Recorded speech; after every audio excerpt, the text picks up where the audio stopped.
সর্বভারতীয় কংগ্রেস নেতৃত্ব ত্রিপুরা কংগ্রেসের সংগঠনগতভাবে শক্তিশালী করার নির্দেশ দিয়েছে।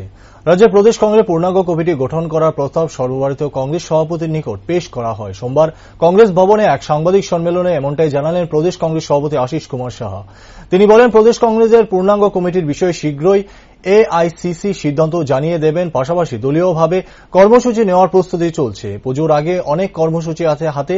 তিনি আরও বলেন, ডিসেম্বর মাসে কংগ্রেস নেতা রাহুল গান্ধী পদযাত্রায় অংশগ্রহণ করতে ত্রিপুরায় আসবেন। পাশাপাশি সর্বভারতীয় কংগ্রেস সভাপতি মল্লিকার্জুন খার্গের জনসভায় আগরতলায় অনুষ্ঠিত হবে বলে জানালেন প্রদেশ কংগ্রেস সভাপতি।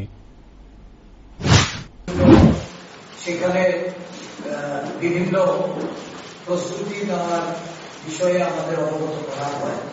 আর আমাদের রাজ্যে আমরা সাংগঠনিক যে আমাদের স্ট্রাকচার, এটাকে রিস্ট্রাকচারিং করার জন্য আমরা কিছু প্রস্তাব সর্বভারতীয় সভাপতির নিকট আমরা রাখি এবং সেগুলি সম্পর্কে খুব শীঘ্রই সিদ্ধান্ত আমরা জেনে যাব।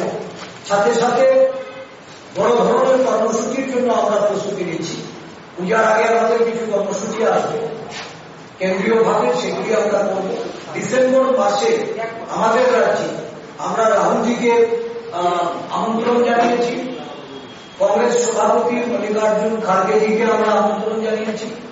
ডিসেম্বর মাস থেকে এই রাজ্যে আমরা রাহুল গান্ধীর পদযাত্রা সহ মল্লিকার্জুন খার্গেজির জনসভা আমরা অনুষ্ঠিত করব।